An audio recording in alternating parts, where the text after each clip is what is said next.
ಇನ್ನು ನಟ ವಿನಯ್ ಪೋಸ್ಟ್ಗೆ ಧನ್ವೀರ್ ಮತ್ತೆ ಕೌಂಟರ್ ಅನ್ನ ಕೊಟ್ಟಿದ್ದಾರೆ. ಇದು ನಿಲ್ಲದ ಕೌಂಟರ್ ಪೋಸ್ಟ್ ರೀತಿಯಲ್ಲಿ ಕಾಣಿಸ್ತಾ ಇದೆ. ಮತ್ತಷ್ಟು ತಾರಕಕ್ಕೆ ಏರ್ತಾ ಇದೆ. ಡೆವಿಲ್ ಮತ್ತು ಮಾರ್ಕ್ ಸ್ಟಾರ್ ಅಭಿಮಾನಿಗಳ ಈ ಒಂದು ಪೋಸ್ಟ್ ವಾರ್. ಡೆವಿಲ್ ವಿಲನ್ ಮತ್ತು ಧನ್ವೀರ್. ಡೆವಿಲ್ನಲ್ಲಿ ವಿನಯ್ A2 ತಿನ್ನುವಂತಹ ವಿಚಾರಕ್ಕೆ ಸಂಬಂಧಪಟ್ಟ ಹಾಗೆ ಲಯನ್ ಕಿಂಗ್ ಸೀನ್ ಹಾಕಿ ನಟ ಧನ್ವೀರ್ಗೆ ತಿರುಗೇಟನ್ನು ಕೊಟ್ಟಿದ್ದಾನೆ. ಮತ್ತಷ್ಟು ತಾರಕಕ್ಕೇರಿದೆ ಡೆವಿಲ್ ಮತ್ತು ಮಾರ್ಕ್ ಸ್ಟಾರ್ ವಾರ್. ನಟ ಸುದೀಪ್ ಕೊಟ್ಟಿರುವಂತಹ ಆ ಒಂದು ಯುದ್ಧದ ಹೇಳಿಕೆ ಈಗ ಅತಿರೇಕಕ್ಕೆ ಹೋಗ್ತಾ ಇದೆ.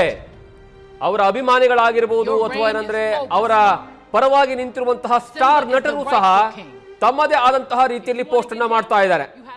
ಈ ಹಿಂದೆ ಧನ್ವೀರ್ ಒಂದು ಪೋಸ್ಟ್ ಅನ್ನ ಮಾಡಿದ್ರು. ಕಾಡಿನಲ್ಲಿ ಒಂಟಿಯಾಗಿದ್ರು, ಸಿಂಹನೇ ಕಾಡಿಗೆ ರಾಜ ಅಂತ ಪೋಸ್ಟ್ ಅನ್ನ ಮಾಡಿದ್ರು. ಅದಕ್ಕೆ ನಟ ವಿನಯ್ ಗೌಡ ಒಂದು ಪೋಸ್ಟ್ ಅನ್ನ ಮಾಡಿದ್ರು. ಅದಕ್ಕೇನಂದ್ರೆ ಹೌದು ನಿಜ, ಕಾಡಿನಲ್ಲಿರುವಂತಹ ಸಿಂಹನೇ ಆದ್ರೆ ಆ ಸಿಂಹ ಸುದೀಪ್ ಅಂತ ಪೋಸ್ಟ್ ಮಾಡಿದ್ರು. ಈಗ ಅದಕ್ಕೆ ಮತ್ತೆ ಕೌಂಟರ್ ಆಗಿ ಡೆವಿಲ್ ಸೀನ್ ಅನ್ನ ಹಾಕಿ ನಟ ಧನ್ವೀರ್ ಮತ್ತೆ ಪೋಸ್ಟ್ ಮಾಡಿದ್ದಾರೆ. ಏನೋ ಈ ಬಗ್ಗೆ ಹೆಚ್ಚಿನ ಮಾಹಿತಿ ನಮ್ಮ ಪ್ರತಿನಿಧಿ ವಿದ್ಯಶ್ರೀ ಕೊಡ್ತಾರೆ. ವಿದ್ಯಶ್ರೀ, ಯಾಕೋ ಈ ಕಾಳಗ ನಿಲ್ಲೋ ಹಾಗೆ ಕಾಣಿಸ್ತಾ ಇಲ್ಲ. ಮತ್ತೆ ನಟ ಧನ್ವೀರ್ ಕೊಟ್ಟಿರುವಂತಹ ಈ ಒಂದು ಪೋಸ್ಟ್, ಹಾಕಿರುವಂತಹ ಪೋಸ್ಟ್ ಮತ್ತಷ್ಟು ತಾರಕಕ್ಕೆ ಹೋಗೋ ರೀತಿಯಲ್ಲಿ ಕಾಣಿಸ್ತಾ ಇದೆ. ಏನಿದೆ ಆ ಪೋಸ್ಟ್ ಅಲ್ಲಿ?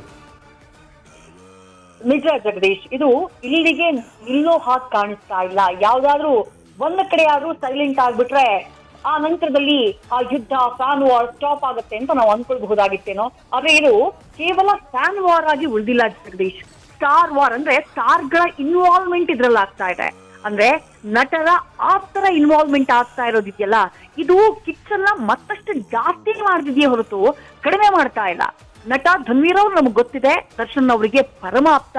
ಅದು ದರ್ಶನ್ ಅವರ ಈ ಕೊಲೆ ಕೇಸ್ನ ಸೀರೀಸ್ ಏನ್ ಆರಂಭ ಆಯ್ತು, ಆ ಘಟನಾವಳಿಗಳು ಏನ್ ನಡೀತು, ಅದಾದಂತಹ ನಂತರದಲ್ಲಂತೂ ದರ್ಶನ್ ಫ್ಯಾಮಿಲಿ ಜೊತೆಗೆ ಬಹಳ ಸ್ಟ್ರಾಂಗ್ ಆಗಿ ನಿಂತ್ಕೊಂಡಿದ್ದಾರೆ. ಅವ್ರೆಲ್ಲೇ ಶೂಟಿಂಗ್ ಹೋಗ್ಲಿ, ಅವರು ವಿಜಯಲಕ್ಷ್ಮಿ ಅವ್ರು ಜೈಲಿಗೆ ಹೋದಾಗ್ಲೂ ವಾಪಸ್ ಬಂದಾಗ್ಲೂ ಎಲ್ಲಾ ಸಂದರ್ಭಗಳಲ್ಲೂ ಡೆವಿಲ್ ರಿಲೀಸ್ ಸಂದರ್ಭದಲ್ಲಿ ಫುಲ್ ಆನ್ ಸಪೋರ್ಟ್ ಅವ್ರಿಗೆ. ಅದ್ರಲ್ಲಿ ಯಾವುದೇ ಮುಚ್ಚುಮರೆ ಇಲ್ಲ ಧನ್ವೀರ್ ಅವರು ದರ್ಶನ್ಗೆ ಕೊಡ್ತಾ ಇರುವಂತಹ ಬೆಂಬಲದಲ್ಲಿ.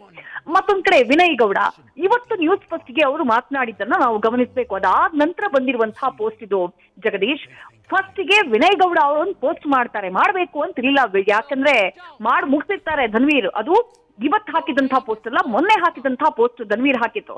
ಕಾಡಿನಲ್ಲಿ ಎಷ್ಟೇ ನರಿಗಳಿದ್ರು, ಎಷ್ಟೇ ಪ್ರಾಣಿಗಳಿದ್ರು, ರಾಜ ಒಂದೇ, ಅದು ಸಿಂಹ ಅಂತೇಳಿ ಅದಕ್ಕೆ ಕೌಂಟರ್ ಹಾಕಿದ್ರು. ನೀವಾಗ್ಲೇ ಉಲ್ಲೇಖ ಮಾಡಿದ್ರೆ ಕಾಡಿನಲ್ಲಿ ಇರೋದು ಒಂದೇ ಸಿಂಹ, ಆದ್ರೆ ಆ ಸಿಂಹ ಸುದೀಪ್ ಅಂತ ಹೇಳಿ ವಿನಯ್ ಗೌಡ ಪೋಸ್ಟ್ ಮಾಡಿತ್ತು. ಬಟ್ ನಮ್ಗೊಂದು ಇಲ್ಲಿ ನೆನಪಿರ್ಬೇಕು, ಈ ಡೆವಿಲ್ ಮೂವಿ ಏನ್ ರಿಲೀಸ್ ಆಯ್ತು, ಆ ಡೆವಿಲ್ ಮೂವಿನಲ್ಲಿ ಈ ವಿನಯ್ ಗೌಡ ಪಾತ್ರ ಮಾಡಿದ್ದಾರೆ. ದರ್ಶನ್ ಅಪೋಸಿಟ್ ಒಂದು ವಿಲನ್ ಕ್ಯಾರೆಕ್ಟರ್ ನ ಮಾಡಿದ್ದಾರೆ. ಆ ವಿಲನ್ ಕ್ಯಾರೆಕ್ಟರ್ ನ ಆ ರೋಲ್ ನ ಏನ್ ಮಾಡಿತ್ತು, ಅದಕ್ಕೆ ಸಂಬಂಧಪಟ್ಟ ಹಾಗೆ ಇವತ್ತು ಈ ಪೋಸ್ಟ್ ಗೆ ಸಂಬಂಧಪಟ್ಟ ಹಾಗೆ ನ್ಯೂಸ್ ಪೋಸ್ಟ್ ಗೆ ರಿಯಾಕ್ಟ್ ಮಾಡುವಾಗ ತಮ್ಮ ಹಲವು ಅಸಮಾಧಾನಗಳನ್ನ ಬಹಳ ನೇರವಾಗಿ ವಿನಯ್ ಗೌಡ ನ್ಯೂಸ್ ಪೋಸ್ಟ್ ಜೊತೆ ಮಾತನಾಡುವಂತಹ ಸಂದರ್ಭದಲ್ಲಿ ವ್ಯಕ್ತಪಡಿಸಿದ್ರು. ಅದಾದ ಬಳಿಕ ಧನ್ವೀರ್ ಈಗ 3 ಗಂಟೆಗಳ ಹಿಂದೆ ಹಾಕಿರುವಂತಹ ಪೋಸ್ಟ್ ಇದು.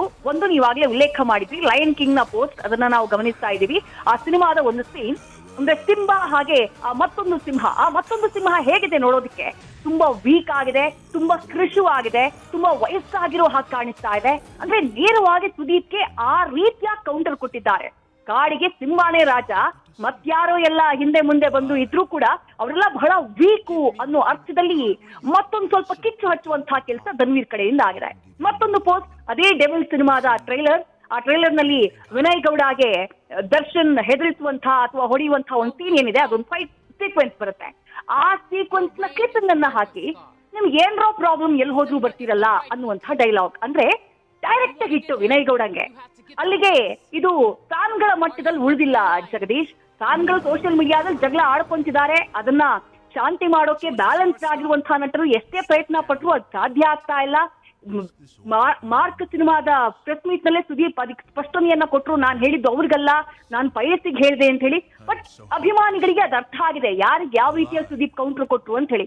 ಆ ಕೌಂಟರ್, ಆ ಕಿಚ್ಚು ಒಂದ್ ಕಡೆ ಆಗ್ತಾನೆ ಇದೆ. ಬಟ್ ಅದ್ರ ಗ್ಯಾಪ್ ನಲ್ಲಿ ಈ ನಟರ ಎಂಟ್ರಿ ಇದೆಯಲ್ಲ, ಈ ವಿನಯ್ ಗೌಡ ಅಂತವರು ಅಥವಾ ಧನ್ವೀರ್ ಅಂತವರು, ಅವರು ಪಕ್ಷವನ್ನ ವಹಿಸಿಕೊಂಡು ಅಥವಾ ಅವರು ಒಬ್ಬ ನಾಯಕನ ಪರ ನಿಂತ್ಕೊಂಡು ಮಾಡ್ತಾ ಇರುವಂತಹ ಈ ವಕಾಲತ್ತು ಸೋಷಿಯಲ್ ಮೀಡಿಯಾದಲ್ಲಿ ಬಹುಶಃ ವಾತಾವರಣವನ್ನ ಇನ್ನಷ್ಟು ಹದಗೆಡಿಸ್ತಾ ಇದೆ ಜಗದೀಶ್. ನ್ಯೂಸ್ ಫಸ್ಟ್ ನಿರ್ಭೀತಿಯಿಂದ ನಿಮ್ಮ ಪರವಾಗಿ.